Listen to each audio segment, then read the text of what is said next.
ओम नमः शिवाय गुरवे सच्चिदानंदमूर्तये निष्प्रपंचाय शांताय निरालंबाय तेजसे। हरिओम प्रभु जी, आज के इस अध्यात्म परिषद में आप सबका स्वागत है। आज का प्रश्न दो लोगों का है। एक माताजी है जिन्हें यह फरियाद है कि उसके बेटे और उसकी बहू से उसकी अपेक्षाएं पूरी नहीं होती, और एक ऐसी बिटिया है जिसे अपने माता पिता से रिस्पॉन्स नहीं मिलता, मतलब कि उसकी अपेक्षाएं पूर्ण नहीं होती। लखनऊ से एक बेटी है जो अपने माँ बाप से कुछ अपेक्षाएं रखती है, लेकिन उसकी फुलफिलनेस हो नहीं पा रही है। तो और दोनों बहुत आगे बढ़े हुए साधक हैं अध्यात्म मार्ग में। काफ़ी अध्ययन किया है, काफ़ी चिंतन मनन किया है, समझते हैं सब चीज़ें, फिर भी अपेक्षाएं छूट नहीं रही है। तो देखो प्रभु जी, एक सनातन सत्य आप समझ लो कि हमारे दुख का एक मुख्य कारण हमारी अपेक्षाएं हैं। अगर किसी व्यक्ति से, किसी वस्तु से, किसी पदार्थ या परिस्थिति से हमने जो अपेक्षाएं रखी है उसके अनुसार अगर नहीं होता है तो हमें खुशी तो नहीं होगी ना, दुखी होगा, रंज ही होगा। और हम कंपेयर करेंगे कि हमने उसके लिए इतना किया, हमारे दिल में उसके लिए इतना प्रेम है, लेकिन बदले में वो हमें कुछ प्राप्त नहीं हो रहा है जो होना चाहिए। तो देखो प्रभु जी,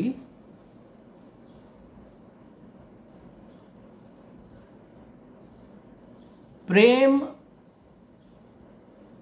बांटने की चीज है, प्राप्त करने की वस्तु है ही नहीं।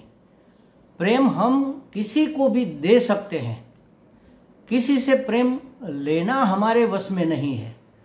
वो अगर देना चाहे तो दे, तो हमें प्राप्त होगा। प्रेम देने की वस्तु है, बांटने की वस्तु है, प्राप्त करने की वस्तु नहीं है।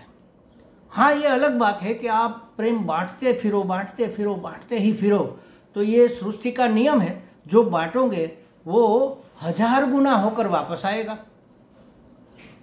तो आप प्रेम बांटोगे तो आपको प्रेम बदले में मिलेगा, लेकिन इस अपेक्षा से आप किसी एक व्यक्ति, वस्तु, पदार्थ या घटना के प्रति प्रेम पूर्ण रहो और फिर अपेक्षा रखो कि वहाँ से भी मुझे प्रेम मिले, तो आपकी अपेक्षा इसलिए कभी पूरी नहीं होगी। वो शायद बदले में प्रेम आपको देंगे भी, लेकिन हमें चाहे कितना भी मिल जाए हमें पूर्ण नहीं लगता, पूरा नहीं लगता, अधूरा लगता है, क्योंकि प्यास इतनी गहरी है।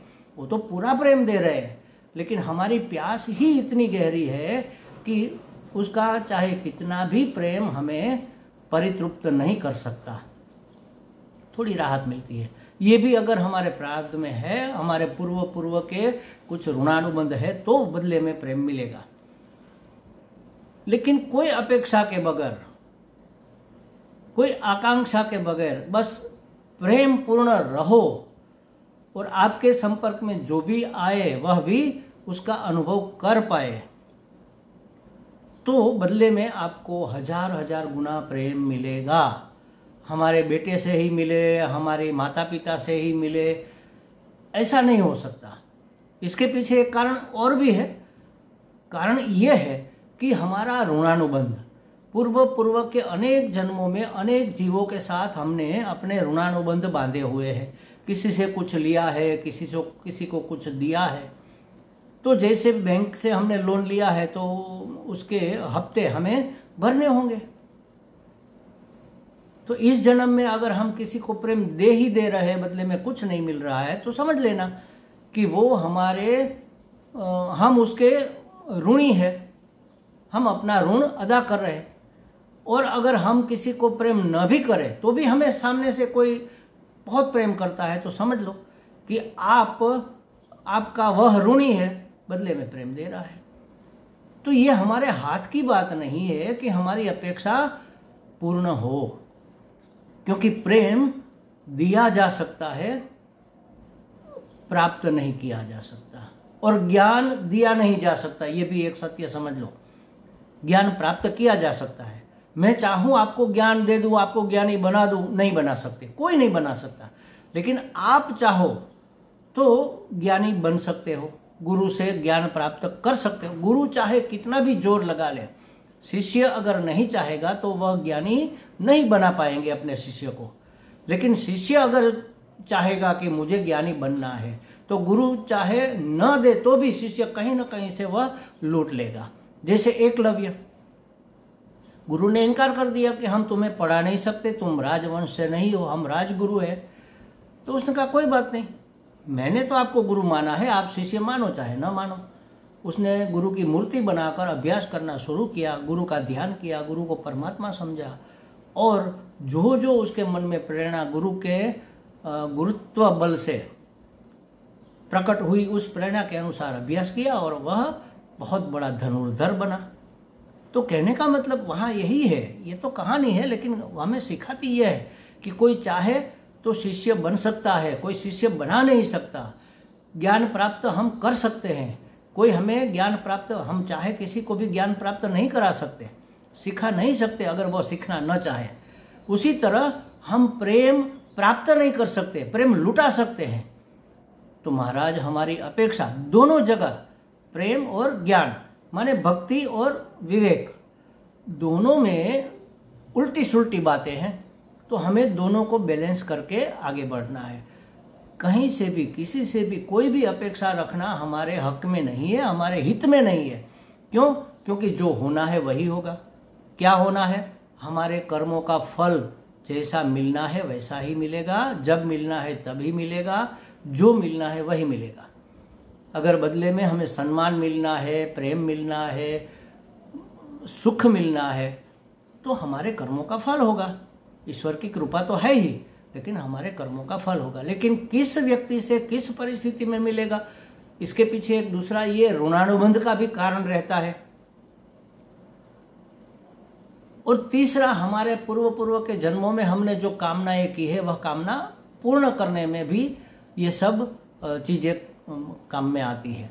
तो महाराज अपने बेटों से, बेटा तो मेरा बहुत है लेकिन आज की बहू हमें कुछ नहीं मानती, बेटे को अपने वश में कर रखा है। अरे भाई, उसका पति है, उसका ऋणानुबंध है, हमें क्या लेना देना है? हमारा बेटा था, हमने लाड किया, कोड़ किया, बड़ा किया, अब वो जाने। अरे महाराज, आप तो अध्यात्म मार्ग के पथिक हो, कहाँ सांसारिक ऋण में, सांसारिक बंधनों में अभी तक पड़े रहना चाहते? भगवान कुछ सिखाना चाहता है, लेकिन हम सीखना नहीं चाहते। इतने जड़ बुद्धि हो गए हैं क्या? भगवान सिखाना चाहता है कि कोई किसी का नहीं है इस संसार में। अब तो समझो, कब एक दो तीन करके यहां से मार्च कर जाना पड़ेगा। कहाँ ले जाओगे बेटे को अपने साथ? कहाँ ले जाओगे माता पिता को अपने साथ?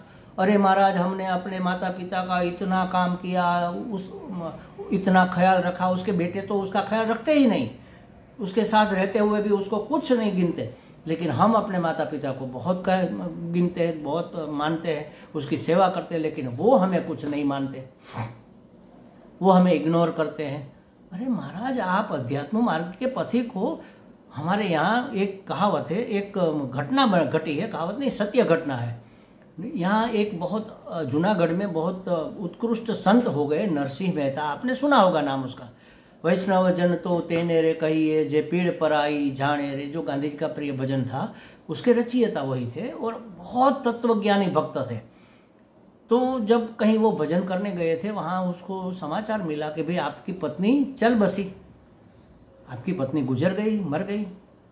तो उसको दुख होना चाहिए ना, अरे मेरी पत्नी मर गई, मेरा जीवन साथी चला गया, अब मेरा क्या होगा, कौन मेरी सेवा करेगा? कौन मेरा भोजन पकाएगा। बेटी थी वो ससुराल चली गई थी, पता नहीं उसके बेटे की शादी हुई थी नहीं हुई थी, मुझे याद नहीं है पक्की घटना। लेकिन पत्नी के मरने से पति को दुख तो होता ही है। नरसिंह मेहता ने क्या कहा, उसने कहा भलू थयु भांगी जंजाल सुखे भजीसु श्री गोपाल। अच्छा हुआ जंजाल टला, अब सुख पूर्वक बिना विक्षेप के गोपाल का भजन होगा। तो महाराज अगर आपका बेटा या आपके माता पिता आपको कुछ गिनती में नहीं लेते हैं तो अच्छा हुआ ना, भलू थयु, ये जंजाल मिटा, वहां से कोई अपेक्षा नहीं रही, क्योंकि अब तो पता है कि वहां से कुछ मिलने वाला है नहीं। तो बस भगवान में मन लगाओ, भगवान में दिल लगाओ। दूसरी बात, ईश्वर के हम इतने लाडले बेटे हैं कि हमें जो किसी को नहीं मिला वह अध्यात्म का सबसे उत्कृष्ट अद्वैत वेदांत वाला मार्ग मिला है। हम इतने उसके प्रिय, उसके इतने लाडले, हमारे इतने पूर्व के पुण्य पके हैं कि हम इस मार्ग में प्रवेश कर पाए, और प्रवेश कर भी गए हैं, आगे तक बढ़ गए हैं। तो हमें यह मौका मिला है इसमें असंग होने का, अपनी आसक्ति को छोड़ने का। वो सामने से हमसे पीछा छुड़ाना चाहते हैं तो अच्छी बात है ना, वो अगर चिपके रहेंगे तो आप उसको छोड़कर जाना मुश्किल है। लेकिन वो अगर आपसे चिपके नहीं है तो आप क्यों उसको पकड़े रखे हो? भगवान का कुछ संकेत है, समझो तो सही प्रभु जी। और भगवान के अगर हम इतने लाडले हैं तो इसमें भी, इसी में हमारा हित होगा ना। तभी तो ऐसी परिस्थिति उन्होंने पैदा की है कि जिसमें हमारा परम कल्याण है। इसको स्वीकार करो। अगर हम भगवान के शरणागत है तो भगवान की योजना पर हमें भरोसा क्यों नहीं है? भगवान जो करता है हमारे हित के लिए ही करेगा ना। भगवान ने हमारे लिए उसके मन से, बेटा बेटी हो या माता पिता हो, उसके मन से हमारे लिए जो लगाव था वह छुड़ा दिया, तो उसी में हमारा कल्याण होगा। जो भगवान करे, जैसे राम रखे वैसे क्यों नहीं रह पाते हम? क्योंकि हमारे में श्रद्धा का अभाव है, शरणागति का अभाव है। नहीं करोगे तो क्या कर लोगे? चलो, जबरदस्ती आप उसको अपने वश में कर पाओगे क्या? और दूसरी बात, सबको, अच्छा कोई आपको पराधीन बनाना चाहे तो आपको अच्छा लगेगा? नहीं लगेगा ना। सबको स्वतंत्र रहने का अधिकार है, स्वाधीन रहने का अधिकार है। किसी को हम पराधीन क्यों बनाए? तो हमारा बेटा जैसा भी है वैसा उसको रहने का अधिकार है। हमारे माता पिता हमारे लिए जो भी सोच रहे हैं उसको वैसा सोचने का अधिकार है। हमारे वश में, हमारे अधिकार में क्या है, यही हमें सोचना है। हमें भगवान ने कितना नवाजा है अपनी कृपा से, अपने अनुराग से, अपनी करुणा से। इसके प्रति अगर हमारा दृष्टि इसके ओर हमारी दृष्टि रहेगी तो जो नहीं मिल रहा है उसकी अपेक्षा नहीं रहेगी। और किसको महाराज अपेक्षा किसकी पूर्ण हुई है? आज तक एक ऐसा किस्सा दिखाओ आप जिसको संसार के हर एक व्यक्ति, वस्तु, पदार्थ, परिस्थिति से अपेक्षा पूर्ति हुई हो। बेटे बेटी अगर आपको प्रेम करते हैं, आपको बहुत मानते हैं तो अच्छी बात है।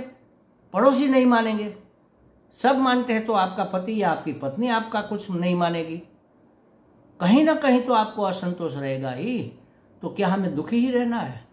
छोड़ो इस संसार की झंझट को, क्या करना है इसमें। जो भी हुआ अच्छा हुआ। भलू थयु भांगी जंजाल सुखे भजीसु श्री गोपाल। गोपाल का भजन करो, भगवान के शरणागत हो जाओ। शरणागत होने में जो एक बंधन था वह कट गया, टूट गया, मिट गया, या तो निर्बल हो गया तो अच्छी बात है। अपनी ओर से क्यों प्रयत्न करें?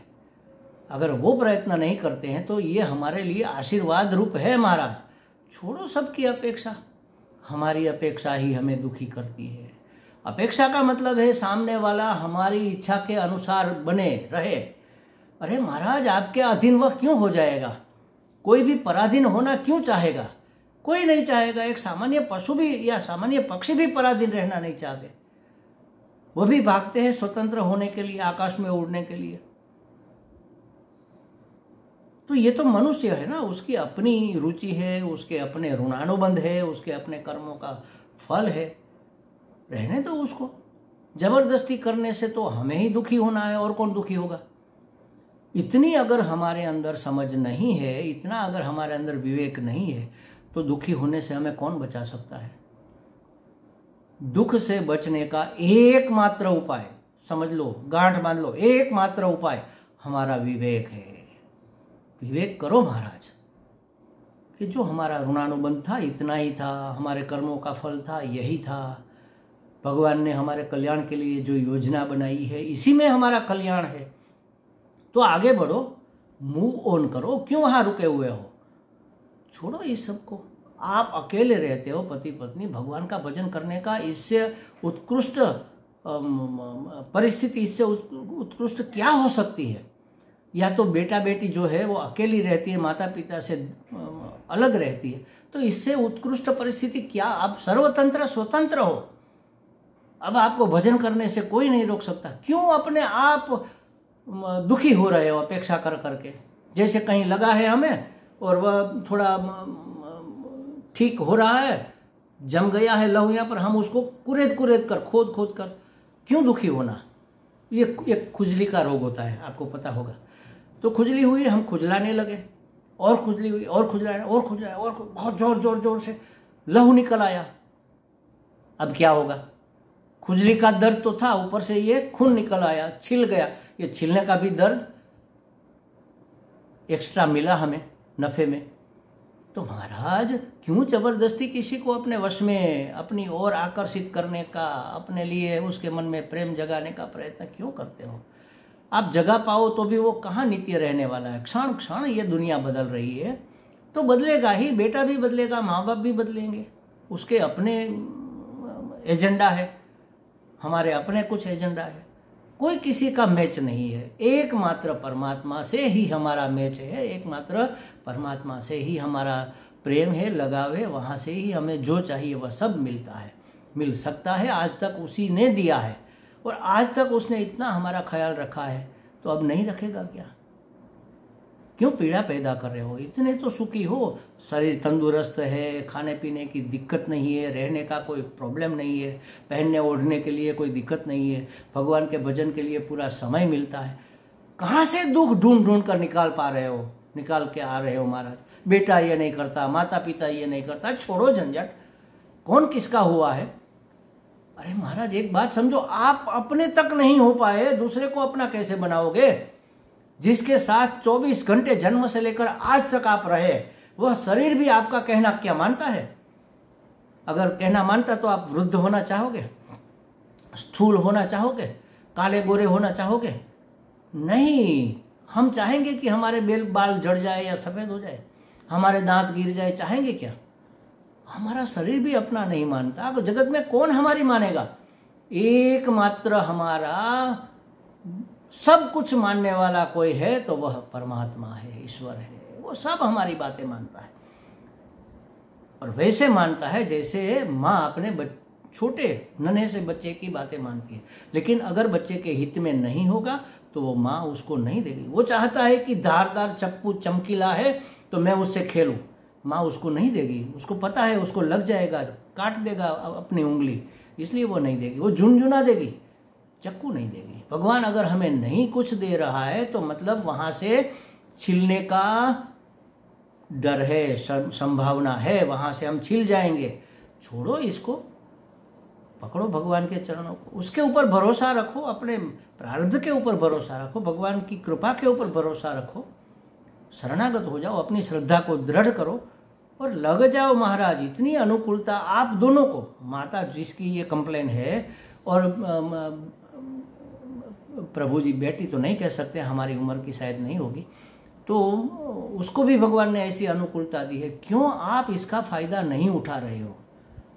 नहीं स्वामी जी, हम इसका फायदा तो उठा रहे, फायदा भी उठा रहे हैं और उसमें उंगली भी डाल रहे हैं संचय में। दोनों काम क्यों कर रहे हो। उंगली मत डालो, सिर्फ फायदा उठाओ, उस तरफ से मुंह मोड़ लो। हाँ, हमने भगवान की ओर दृष्टि रखी है, लेकिन कभी कभी पीछे मुड़कर भी देख लेते हैं, और पीछे मुड़कर देखते हैं और चलते भी रहते हैं, तो ठोकर लगेगी कि नहीं लगेगी। सिर्फ आगे की ओर दृष्टि रखो, भगवान की ओर दृष्टि रखो, और फिर दौड़ो। चलना क्या है, पीछे मुड़कर देखना ही कहाँ है। मतलब कि संसार की अपेक्षा क्यों रखे? यही तो हमें दुखी करने का मुख्य हेतु है। अगर हमें दुखी नहीं होना है और हमें अपना परम कल्याण करना है, अखंड आनंद में अवस्थित रहना है, तो जो जहां जैसा है ठीक है महाराज, स्वीकार करो उसको। किसी के प्रति कोई कंप्लेंट नहीं, कोई फरियाद नहीं, कोई शिकायत नहीं, जो है सो है। बस हमारे कर्मों के अनुसार हमारे कल्याण के लिए भगवान ने जो हमें दिया है वही सबसे उत्कृष्ट है। भगवान ने इतनी उत्कृष्ट ब्रह्म विद्या आपको प्रदान की, यह कम है क्या? लाखों करोड़ों अब्जों में किसी एक आध को ये मिलती है। आपको दिया है भगवान ने ऐसा सत्संग, ऐसी समझ, ऐसा शास्त्र, ऐसे संत, ये कम है क्या? आप ढूंढ के निकालो, पूरे दिल्ली में, पूरे लखनऊ में कितने लोग होंगे? लाखों की संख्या में 100 की गिनती में भी वो नहीं आएंगे। आप इतने यूनिक हो, इसको भूलकर कहां अपेक्षा के पीछे दुखी होने दौड़े जा रहे हैं हम? अपने आप को समझो महाराज, जरा संभलना सीखो। इसके बगैर कुछ होगा नहीं। मैंने एक बार कहा था ना, गन्ना और चन्ना दोनों साथ साथ नहीं खाया जा सकता। गन्ना खाएंगे तो चूस कर थूकना पड़ेगा, चन्ना खाएंगे तो चबा कर निगलना पड़ेगा। अब चना निगलने जाओगे तो गन्ना गले में फंसेगा, और गन्ना थूकने जाओगे तो चना भी बाहर निकल जाएगा। दोनों साथ साथ नहीं हो सकता महाराज। परमार्थ और संसार दोनों साथ साथ नहीं हो सकता। जैसे राम रखे वैसे रहो संसार में। संसार छोड़ के कहीं जाना नहीं है, लेकिन हमारा रास्ता ये वाला नहीं है, परमार्थ वाला है। अगर हम ये समझेंगे तो दुख हमारे जीवन में तो क्या, हमारे आसपास भी फटकने की हिम्मत नहीं करेगा, क्योंकि हम ही उसको इनविटेशन दे देकर बुलाते हैं कि भाई आ बैल मुझे मार। क्यों ऐसा करें? भगवान ने इतनी अनुकूलता दी है, इतनी सुविधा, इतनी कृपा की है हम पर, क्यों ना हम उसका पूरा पूरा लाभ उठाएं? हमें लगता है हमारी माताजी को और हमारी वो बहन को ये बातें कुछ समझ में आ गई होगी। हरि ही ओम।